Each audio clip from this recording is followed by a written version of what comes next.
మన తండ్రి అయిన దేవుని నుండి ప్రభు అయిన యేసు క్రీస్తు నుండి మీకు కృపయు సమాధానమును కలుగును గాక. ఆమేన్. మీ అందరూ బాగున్నారా? దేవుని కృపలో మీ అందరూ వర్ధిల్లుచున్నారని నేను నమ్ముచున్నాను. ఆయన వాక్యాన్ని ధ్యానిస్తూ మీ విశ్వాస జీవితంలో, క్రైస్తవ జీవితంలో, ప్రార్థనా జీవితంలో ముందుకు కొనసాగిపోతున్నారని నేను విశ్వసిస్తున్నాను. పిల్లారా, జ్ఞాపకం చేసుకోండి, మీకు తెలియజేయాల్సినటువంటి విషయం ఏంటంటే, మీరు మాకు అందిస్తున్న ప్రతి ప్రార్థన విజ్ఞాపనను మేము మానక తప్పక ప్రార్థిస్తూ మీ ప్రతి విజ్ఞాపనను ప్రభు పాదాల చెంత ఉంచుతున్నాం. పిల్లారా, ఎవరికి అన్యాయం చేసే దేవుడు కాదు. కాబట్టి మీరు ఆయన యందు మాత్రమే నమ్మకం ఉంచి మీ జీవితంలో మీరు ముందుకు కొనసాగిపోవాలని కోరుకుంటూ ఈ యొక్క దిన అంశంలోకి మనం అడుగు పెడదాం. పిల్లారా, అయితే మీకు అంతకంటే ముందు ఒక చిన్న విషయం తెలియజేయాలి. ఈ అంశం మీద, ఈరోజు చెప్పే అంశం మీద సిరీస్ స్టార్ట్ అవుతుంది. పిల్లారా, నేను వాక్యం చెప్పేటప్పుడు మాత్రం ఈ యొక్క సిరీస్ ఉంటుంది, అన్న వేరే దాని మీద చెప్తాడు. అయితే మీకు తెలియజేయాల్సినటువంటి విషయం ఏంటంటే, ఈరోజు శుక్రవారం, తర్వాత శనివారం గ్యాప్ వస్తుంది, అన్న చెప్తాడు. తర్వాత ఆదివారం ఉంటుంది, ఆదివారం తర్వాత మళ్ళా శుక్రవారం, తర్వాత ఇంకొక ఆదివారం, ఇలాగ 4 రోజులు ఈ సిరీస్ మీద నేను చెప్పాలని ఆశపడుతున్నాను. అయితే ఈ 4 రోజులు కూడా మన ఛానల్లో ఇదే సిరీస్ కంటిన్యూ అవుతుంది. కాబట్టి దీని యందు మన జీవితంలో మనం ఎంతో నేర్చుకోవాలి అని ఆశపడుతూ, మీరు కూడా నేర్చుకుంటారని నేను ఆశపడుతూ ఈ యొక్క అంశంలోకి మనం అడుగు పెడదాం. అయితే అంశం ఏంటి అని కనుక మనం ఒకసారి చూసుకున్నట్లయితే, దేవునిలో మనం పోగొట్టుకున్నవి తిరిగి సంపాదించుకోవచ్చా? దేవునిలో మనం పోగొట్టుకున్నవి తిరిగి సంపాదించుకోవచ్చా అన్న ఒక అంశం మీద మనం ఈ యొక్క 4 రోజులు కూడా వాక్యం ధ్యానించడానికి ప్రయత్నం చేద్దాం పిల్లారా. కాబట్టి జాగ్రత్తగా వాక్యాన్ని వినేదానికి ప్రయత్నం చేయండి. ఎందుకంటే ఈ అంశం మీద నేను ఎందుకు చెప్పాలనుకుంటున్నానంటే, మన జీవితంలో నేనే చెప్తున్నాను పిల్లారా, నా జీవితంలో దేవునిలో నేను పోగొట్టుకునేటివి అనేకంగా ఉన్నాయి. దేవునిలో నేను ఎన్నో పోగొట్టుకున్నాను, దాన్ని తిరిగి నేను సంపాదించుకున్నాను. అయితే మనందరి జీవితంలో కూడా ఏదో ఒక సందర్భంలో, ఏదో ఒక పరిస్థితుల్లో దేవుని యందు చిన్నదైన మనం పోగొట్టుకున్న వారిగా ఉంటాం. అయితే దాన్ని మనం సంపాదించుకోవచ్చు అని ఈ అంశాన్ని నేను మీ ముందుకు తీసుకురావడం జరిగింది పిల్లారా. కాబట్టి ఈ అంశంలో మీరు ఎంతో నేర్చుకోవాలని నేను ఆశపడుతున్నాను. కాబట్టి జాగ్రత్తగా వాక్యం వినడానికి ప్రయత్నం చేయండి. మత్తయి సువార్త 25వ అధ్యాయము 21వ వచనం గనక మనం గమనించినట్లయితే, మత్తయి సువార్త 25వ అధ్యాయము 21వ వచనము. ముందు ఈ వాక్యాన్ని నేను చదువుతాను పిల్లారా, తర్వాత చిన్నగా మీకు వివరణ ఇస్తాను. వివరణ తర్వాత ఈ ఒక్క చదువుకున్న వాక్యంలో ఉన్న మనం విషయాన్ని ఏం నేర్చుకోవాలి అనే ఒక మాట మీద మనం కాసేపు ధ్యానించి వాక్యాన్ని ముగించుకుందాం. నేను ఎక్కువసేపు చెప్పను కాబట్టి తక్కువ సమయం చెప్పినప్పటికీ మీరు జాగ్రత్తగా వినేదానికి ప్రయత్నం చేయండి. మత్తయి సువార్త 25వ అధ్యాయం 21వ వచనము. అతని యజమానుడు, బల నమ్మకమైన మంచి దాసుడా, నీవు ఈ కొంచెములో నమ్మకముగా ఉంటివి, నిన్ను అనేకమైన వాటి మీద నియమించెదను. ఇక్కడికి ఆపండి పిల్లారా, నియమించెదను. ఈ వాక్యాన్ని మనం జాగ్రత్తగా పరిశీలించినట్లయితే, ఇక్కడ మనం ఎక్కువగా ఆలోచించాల్సిన అవసరం ఏం లేదు. ఎక్కువగా ఆలోచన చేసి దీంట్లో ఏముంది, ఏం దాగుంది అనేసి అంత అవసరం ఏం లేదు. దేవుడు మనకు సంబంధిగా కనుక ఉన్నప్పుడు ఆయన మనకు అందించిన ఏ వాక్యం కూడా సులువుగా అర్థమవుతుంది. కాబట్టి ఈ వాక్యాన్ని కూడా మనతో చేసుకున్నాం. ఈ ఒక్క 21వ వచనంలో ఆయన మనతో మాట్లాడుతున్న మాట, ఈ మాటలో నుంచి మనం ఏమి నేర్చుకోవచ్చు చూద్దాం. మొట్టమొదట కొద్దిగా వివరణ మీకు ఇస్తాను, జాగ్రత్తగా వినండి. మన జీవితంలో ఏదో ఒక సందర్భంలో, ఏదో ఒక పరిస్థితిలో, అది ఎక్కడన్నా దేవునిలో ఖచ్చితంగా ఏదో ఒకటి మనం పోగొట్టుకున్న వరంగానే ఉంటాం, ఏదో ఒకటి కోల్పోయి ఉంటాం దేవునిలో. అది నమ్మకమైన విశ్వాసమైన ప్రేమైన కానివ్వండి, తర్వాత దేవుని యందు భయభక్తులు కానివ్వండి, ఇవన్నీ మనం కోల్పోయిన వారంగా ఉంటాం పిల్లారా. అయింది ప్రేమ, భయభక్తులు, నమ్మకం, విశ్వాసం. ప్రేమ, భయభక్తులు, నమ్మకం, విశ్వాసం. ఈ 4 రోజులు 4 వాటి మీద నేను చెప్తాను. ఈ రోజు మాత్రం నమ్మకం మీద నేను చెప్తాను పిల్లారా. అయితే మనం చదువుకున్న వాక్యంలో మనం ముఖ్యంగా మనకు కనబడుతున్న మాట ఏంటి? నమ్మకం. అతని యజమానుడు, బల నమ్మకమైన మంచి దాసుడా అనడం అక్కడ మనం చూస్తున్నాం. అయితే ఒక యజమాని యందు ఒక పనివాడు ఎంత నమ్మకత్వం వహించాడు అన్న ఒక మాట అక్కడ మనకు కనబడుతుంది. ఎంత నమ్మకత్వం వహించాడు? యజమానుడు పనివాడిని పిలిచి, బలా నమ్మకమైన మంచి దాసుడా, ఇంత కొద్దిలో కూడా నీ ఒక నమ్మకాన్ని నువ్వు నాకు చూపించావు. కాబట్టి అనేక వాటి మీద నేను నిన్ను నియమిస్తున్నాను అని తనకు ఒక కిరీటం ఇవ్వడం జరిగింది. కిరీటం అని నేను ఎందుకు అంటున్నానంటే, మనము నమ్మకం కనపరిచిన ప్రతి చోట కూడా దేవుడు మనకు కిరీటాన్ని అనుగ్రహిస్తాడు పిల్లారా. అయితే మనుషులుగా ఉండి మన జీవితంలో మనం దేని ఎందుకు బాధపడుతున్నాం, ఏం కోల్పోయామని బాధపడుతున్నాం, ఏం పోగొట్టుకున్నామని బాధపడుతున్నాం, ఏం పోగొట్టుకున్నామని బాధపడాలి, ఈ విషయాన్ని మీకు కొద్దిగా వివరిస్తా.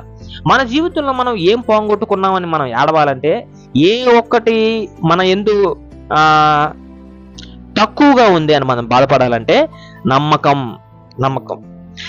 ఎందుకు నేను నమ్మకం అని చెప్తున్నానంటే, నా ఇల్లంతట్లో నమ్మకస్తుడు అని మోషేని దేవుడు ప్రస్తావించడం జరిగింది పిల్లలు. అవును కదా, మీ అందరూ తెలుసుండదు. మోషేని నా ఇల్లంతట్లో నమ్మకస్తుడు అని చెప్పడం జరిగింది. అయితే అంతటి గొప్ప బిరుదు మోషే గారికి దేవుడు ఎందుకు అనుగ్రహించాడు? తాను ముందు ఎటువంటి పరిస్థితులు ఎదురైనప్పటికీ నమ్మకముగా దేవుని యందు కొనసాగిపోయాడు కాబట్టి. నమ్మకం దేవుని యందు, దేవుడు చేస్తాడు. ఇప్పుడు చిన్న మాట ఉదాహరణ చెప్తాను. మీ ఎదురుగా ఉన్న బండో లేదంటే పెద్ద ఒక రాయో ఏదో ఒకటి మట్టో ఏదో ఉందనుకోండి, ఒక కర్రను తీసుకుని దాని మీద కొట్టి నీళ్ళు వస్తాయండి, కొడతారా మీరు? మనమైతే కొట్టం. ఎందుకంటే మనలో ఒక మూల అవిశ్వాసం అనే ఒక మాట ఉంది కాబట్టి. అవిశ్వాసం, జాగ్రత్తగా వినండి వాక్యం, అవిశ్వాసం. మోషేలో అది లేదు. మోషేకి ఉన్నిందంటే ఏంటంటే నమ్మకం, దేవుని యందు మాత్రమే నమ్మకం. ఓ కర్ర తీసుకుని కొట్టవయ్యా అంటే రాయి మీద కొట్టి నీళ్ళు వచ్చింది. మన జీవితంలో పిల్లరా మనం నేర్చుకోవాల్సింది ఏంటి నమ్మకం ద్వారా అంటే, దేవునిలో మనం ఏదైనా పోగొట్టుకోకూడదు అంటే దాన్ని ఏది? నమ్మకం పోగొట్టుకోకూడదు. దేవుడు మనల్ని ఏ ఒక్క విషయం ఎందుకు మనల్ని హెచ్చించాలని చూస్తున్నాడు, దేవుడు మనల్ని ఏ విషయంలో మనల్ని గణపరచాలని చూస్తున్నాడు, దేవుడు మనల్ని ఏ ఒక్క విషయంలో నియమించాలని చూస్తున్నాడు, ఆ విషయాన్ని మనం పరిశీలించాలి. అయితే నేను చెప్పిన ఈ 3 విషయాలకు కూడా మెయిన్ పిల్లర్ ఏంటో తెలుసా? మెయిన్ పిల్లర్, ముఖ్య స్తంభం నమ్మకం. మనకు దేవుడి మీద నమ్మకం ఉండాలి, దేవునికి మన మీద నమ్మకం ఉండాలి. అయితే ఆ నమ్మకం దేని యందు? పాపంలోకి నా బిడ్డ వెళ్ళడు అనే ఒక నమ్మకం, దోషక్రియలు నా ఒక బిడ్డ చేయడు అనే నమ్మకం, అపవాది నా బిడ్డ ధైర్యంగా ఎదిరిస్తాడు అనే ఒక నమ్మకం, ఎటువంటి శ్రమలు వచ్చినా నా బిడ్డ నిలకడగా నిలబడతాడు అనే నమ్మకం. ఎటువంటి నమ్మకం తెలుసా పిల్లారా? అది యజమానుడికి దాసుడి మీద ఉన్న నమ్మకం అనేది. గొప్ప నమ్మకం, అది చాలా గొప్ప నమ్మకం. మోషే గారి మీద దేవునికునే నమ్మకం. లక్షల మంది, వేల మంది నడిపించాలి, ఎవరున్నారు? మోషే గారు ఒకరే. నడిపిస్తాను నా బిడ్డ, నమ్మకం అది.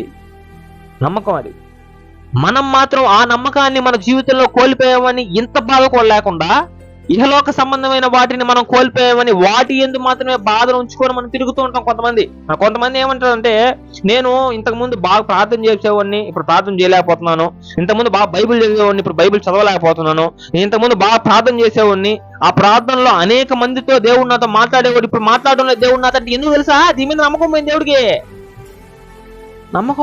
నీ మీద ఎందుకు తెలుసా? నీకు దేవుని మీద నమ్మకం పోయింది కాబట్టి. చూడండి పిల్లారా, అనేక వాక్యాలకు నేను మీకు చెప్పున్నాను, దేవుడు మన చెయ్యి ఎప్పుడు విడిచిపెట్టడు, మనమే దేవుని చెయ్యి విడిచిపెడతాం. తప్పిపోయిన కుమారుడు మాదిరి తన తండ్రి చెయ్యి విడిచిపెట్టి వెళ్ళిపోయాడు. లోకాన్ని తెలుసుకున్నాడు, తిరిగి మన తండ్రి దగ్గరకు వచ్చాడు. తండ్రి తను నిగిస్తేనేసాడా? వెళ్ళిపోమని చెప్పాడా? నెట్టేశాడా ఇంట్లో నుంచి? తిట్టాడా? కొట్టాడా? ఒక మాట అన్నాడా? లేదు. మనం ఎంత నమ్మకం లేని జీవితం జీవించి తిరిగి ప్రభు చెంతకి నమ్మకంతో వచ్చిన ఎడలా ఆయన నమ్మకంతో మనల్ని చేర్చుకుంటాడు పిల్లారా. ఇక్కడ యజమానుడు అంటున్న మాట ఏంటి? బలా నమ్మకమైన మంచి దాసుడా, కొంచెంలో నువ్వు నమ్మకంగా ఉన్నావు. కొంచెం అంటే ఏంటి పిల్లారా? కొంచెం అంటే ఏంటి? మన జీవితంలో కొంచెం అంటే ఏంటి? ఆయన అనుగ్రహించే ఆశీర్వాదాలు, దాన్ని కొంచెముగా పోల్చాలి మనం. ఎందుకంటే అధికముగా ఆయన మనల్ని ఎందు అనేకమైన విషయాలు ఎందు మనల్ని నియమించాలని చూస్తున్నాడు కాబట్టి. కొంచెం నమ్మకం ఉందా దేవుని మీద నీకు? కొంచెం నమ్మకం. దేవుడు నా పరిస్థితుల్ని మారుస్తాడు, దేవుడు నా స్థితిగతుల్ని మారుస్తాడు, దేవుడు నన్ను నడిపిస్తాడు, దేవుడు ఏ పరిస్థితిలో అయినా కూడా నాతో మాట్లాడి నన్ను ముందుకు సాగనంపుతాడు. నమ్మకం. ఈ యొక్క 21వ వచనం పైన ఒక మంచి మాట ఉంటుంది. అంటే యజమానుడు దాసుడితో మాట్లాడేది కాకుండా దాసుడు యజమానికి ఒక మంచి మాట చెప్తాడు. అంటే యజమానుడు దాసుకు ఒక పని అప్పచెప్తాడు, ఆ ఒక దాసుడు నమ్మకముగా ఆ యజమానుడికి తిరిగి ఆ పనిని లెక్కలు అప్పచెప్తాడు అనమాట. చూద్దాం, అది కూడా చూద్దాం, మంచిగా ఉంటుంది అది కూడా. మత్తయి సువార్త 25వ అధ్యాయము 19వ వచనం కనుక మనం చూసుకున్నట్లయితే పిల్లరా, ఒక పైకి ఒక లైన్ ఉంటుంది, చదవండి. బహుకాలమైన తరువాత ఆ దాసుల యజమానుడు వచ్చి వారి యొద్ద లెక్క చూచుకొనెను. అప్పుడు 5 తలాంతులు తీసుకొనిన వాడు మరి 5 తలాంతులు తెచ్చి, అయ్యా నీవు నాకు 5 తలాంతులు అప్పగించితివే, అవియుగాక మరి 5 తలాంతులు సంపాదించితినని చెప్పాను. ఎవరితో చెప్పాడు? యజమానుడితో చెప్పాడు దాసుడు. అంటే యజమానుడు నమ్మకంగా దాసుడికి ఒక పని అప్పచెప్పాడు. దాసుడు మరీ నమ్మకంతో ఆ పనిని ఆ ఒక యజమానుడికి ఆ ఒక దాసుడి మీద ఉన్న నమ్మకాన్ని పెంచుకున్నాడు. దేని యందు? తన జీవితంలో చేసిన ఒక కార్యాన్ని బట్టి. లెక్కలో దేవునికి లెక్కలు చెప్పాలి మనం. దేవునికి నా లెక్కలు చెప్పేదని అంటారేమో, మళ్ళీ చెప్పాలి లెక్కలు. నీ ఎవరి యందు ఎలాగ ప్రవర్తిస్తున్నావు, వాక్యం ఎందు ఎలాగ ప్రవర్తిస్తున్నావు, దేవుని ఎందు ఎలాగ ప్రవర్తిస్తున్నావు, భయభక్తులు ఎందు ఎలాగ ప్రవర్తిస్తున్నావు, నువ్వు లెక్క పక్కలా చెప్పాలా ఆయనకి, దేవుడికి తప్పకుండా. ఊరికే తిరగది అవ్వదు. వాక్యం చేసి దేవుడిని క్షమిస్తున్నాడు అనుకుంటే అది మూర్ఖత్వం. నువ్వు దేని ఎందు నమ్మకం ఉంచుకోవాలో దాని ఎందు నమ్మకం ఉంచుకొని నమ్మకమైగా నువ్వు గనక ఉన్నట్లయితే అప్పుడు దేవుడికి లెక్క చెప్పాల్సిన అవసరం లేదేమో పిల్లరా. ఎందుకంటే దేవునికి మీ మీద నమ్మకం ఉంటుంది కదా. దేవుని మీద నమ్మకం ఉన్న ప్రతివాడు దేవునికి మన యందు నమ్మకం ఉండదా లేదా అని చూసుకోవాలని ప్రయత్నిస్తూ ఉంటాడు. ఏమంటాడంటే ఆతృత పడుతూ ఉంటాడు. నా మీద దేవునికి నమ్మకం ఉందా, నేను తొట్రెళ్ళను అని దేవునికి నమ్మకం ఉందా, నేను పాపము చేయను అని దేవునికి నమ్మకం ఉందా, నా మీద ఉందా ఉందా ఉందా ఉందా అయితే మన జీవితాన్ని మనం పరిశీలించుకుందాం పిల్లారా. నిజంగా ఉందా? మన మీద దేవునికి నమ్మకం ఉందా? మనం పాపము చేయము అనే నమ్మకం దేవునికి ఉందా? అపవాదితో ఎటువంటి పరిస్థితులైనా పోరాడతాం ధైర్యంగా అనే నమ్మకం ఉందా? ఇహలోక సంబంధమైన వాటిని పోగొట్టుకుంటే మనం ఏడుస్తా కూర్చొని దేవునికి పోగొట్టుకుంటే మాత్రమే ఏడుస్తాము, బాధపడతామనే నమ్మకం దేవునికి ఉందా? ఉండదేమో నాకు తెలిసినంత వరకు. ఉండేవాడిని దేవుని ఆశీర్వదించును కాక. ఇక్కడ లెక్క అప్పచెప్పాడు యజమానుడికి దాసుడు. 5 తలాంతులు ఇచ్చావయ్యా, అవియోగాక మరొక 5 తలాంతులు సంపాదించితే నీదిగోనయ్యా నీ లెక్క. 21వ వచనం రండి. అతని యజమానుడు, బలా నమ్మకమైన మంచి దాసుడా, నీవు ఈ కొంచెములో నమ్మకముగా ఉంటివి. లెక్కల సంగతి కొద్దాం పిల్లారా, లెక్కల సంగతి కొద్దాం. మనం దేవునికి ఏ లెక్క అప్పచెప్పాలి? దేవుడు మనకి ఒక పనిని అప్పగిస్తాడు, దేవుడు మనకు ఒక బాధ్యతను అప్పగిస్తాడు. ఆ బాధ్యత ఎందు మనం లెక్కలు చెప్పాలి దేవుడికి. ఏ బాధ్యత అది? ఏ బాధ్యత? నీతి బాధ్యత. నీతి అనే బాధ్యత నీకు దేవుడు అప్పచెప్పినప్పుడు ఆ నీతి కలిగి నీవు జీవిస్తున్నావా? ఏ విషయం ఎందు నువ్వు నీతి కలిగి జీవిస్తున్నావు? ఏ ఒక్క విషయంలో నీవు నీతిగా ప్రవర్తిస్తున్నావు? దేవుడు పరిశీలిస్తాడు. దేవుడు లెక్క చెప్పాలి. నువ్వు, అయ్యా నేను నీతిగా ప్రవర్తించాను, ఆయన ఆ డబ్బులు నేను తాకలేదు, వాటితో నేను నీతిగా ప్రవర్తించాను, ఆ అన్యాయమైంది నేను ముట్టుకోలేదు, న్యాయమైన దారిలో నేను వెళ్ళాను. నేను దేవుడికి నీకు లెక్క చెప్పగలుగుతావా? మనందరం దేవుడికి లెక్క చెప్పాలి పిల్లారా, తప్పకుండా. లెక్క చెప్పిన నిమిత్తం, నిజముగా అది మనం చేసిన నిమిత్తం దేవుడు అనే మాట ఏంటో తెలుసా? బలా నమ్మకమైన మంచి దాసుడా. అంటే మళ్ళీ చాలా మంది అంటారు దేవుడికి మనం దాసులమే అన్నా, బిడ్డలం కదా అని. సందర్భాన్ని బట్టి వాక్యాన్ని అర్థం చేసుకునే ప్రయత్నం చేయండి.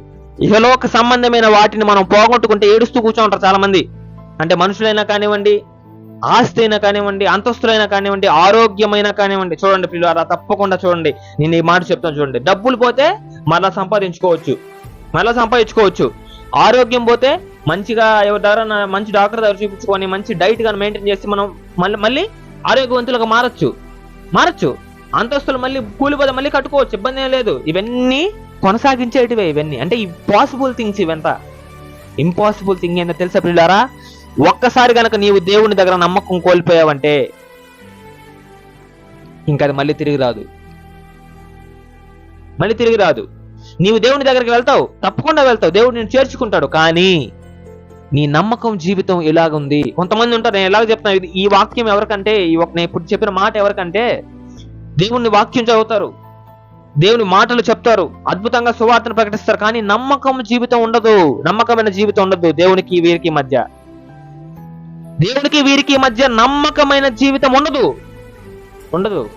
నీ అభివృద్ధిని నువ్వు కోల్పోతావు, నీ నమ్మకాన్ని నువ్వు కోల్పోతావు, దేవుని యందు భయభక్తులు నువ్వు కోల్పోతావు, ముఖ్యంగా నిత్య జీవాన్ని నువ్వు కోల్పోతావు. నేను మొన్న వాక్యంలో ఒకటి చెప్పా, ఒకటి ఉండి ఒకటి లేకపోతే కుదరదు. ప్రతి ఒక్కటి ఉండాలి. దేవుళ్ళో నమ్మకం ఉండాలి, విశ్వాసం ఉండాలి, స్థిరత్వత ఉండాలి. ఫస్ట్ స్థిరంగా మనం నిలబడగలగాలి దేవుని యందు. ఇహలోక సంబంధమైన ఇవన్న కనుక మనం కోల్పోయిన ఎడల ప్రియులారా, ఇహలోక సంబంధమైన వాటివి మనం ఏడవచ్చు. అది ఏంటి? తల్లిదండ్రులు. ఇహలోకంలో తల్లిదండ్రులు మనతో జీవిస్తున్నప్పుడు వారిని మనం కోల్పోయినప్పుడు మనం ఏడవాలి ప్రియులారా. ఎందుకంటే దేవుడు అనుగ్రహించారు వారు కాబట్టి. వారు దేవుని తర్వాత ఎవరు? తల్లిదండ్రులు. అంతే తప్పనిస్తే తల్లిదండ్రులు కాకుండా ఇంకా ఇహలోకంగా నీవు ఏది పోంగొట్టుకున్నప్పటికీ నీవు బాధపడకూడదు. ఏది పోంగొట్టుకున్నప్పుడు నీవు అదేది పడకూడదు. ఏది పోంగొట్టుకున్నప్పటికీ నీ నమ్మకాన్ని నువ్వు కోల్పోకూడదు. అయితే దేవుని విషయంలోకి వచ్చినట్లయితే మొట్టమొదటి విషయమే, నీతిగా జీవించిన ఎడల వాని యందు దేవుని నమ్మకం తప్పకుండా ఉంటుంది. యజమానుడికి దాసుడుకునే నమ్మకం ఎంత అద్భుతమైన నమ్మకం ఇది. ఈ కొంచెం ఎందులో నమ్మకం ఉన్నాం కాబట్టి అనేక వాటి ఎందు నేను నిన్ను నియమిస్తాను. అవి పెద్దవి, దీనికంటే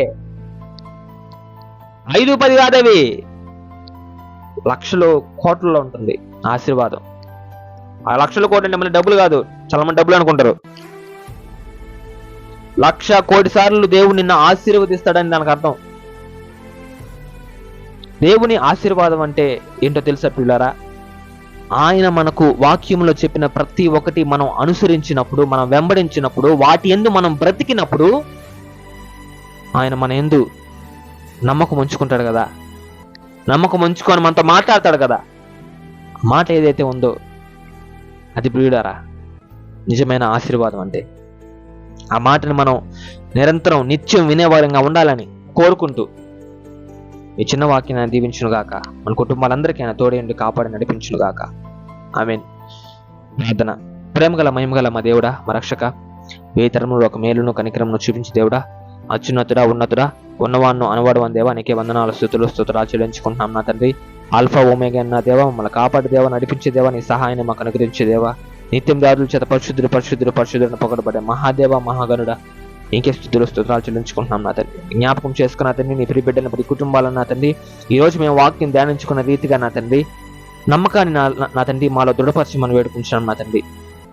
నమ్మకంగా మేము జీవించేదానికి నీ సహాయాన్ని మాకు అనుగ్రహించి మనం వేడుకుంటున్నాం నా తండ్రి.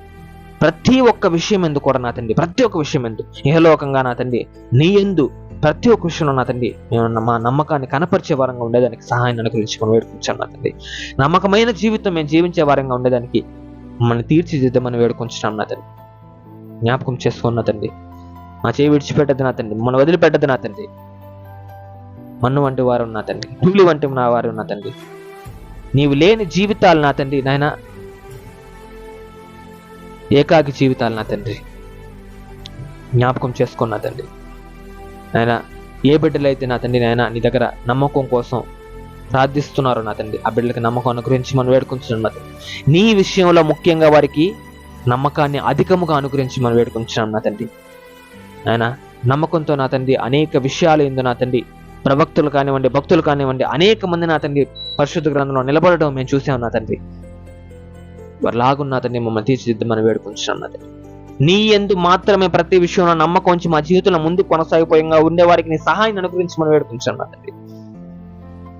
నీ శక్తిని మాకు అనుగ్రహించండి నా తండ్రి. క్రీస్తు పరిచర్య ఛానల్లో అనేక మంది వారి వారి ప్రార్థన అవసరతలు మాకు తెలియజేస్తుండగా ప్రతి ఒక్కరి ప్రార్థన అవసరతను నా తండ్రి నీ పాదాలు చెంత పెట్టి ఉన్నాం నా తండ్రి. జ్ఞాపకం చేసుకుని ప్రతి ఒక్క అవసరత తీర్చమని వేడుకుంటున్నాం నా తండ్రి. ప్రతి ఒక్క అవసరత యందు నా తండ్రి నీ వారికి తోడుగా ఉండమని వేడుకుంటున్నాం.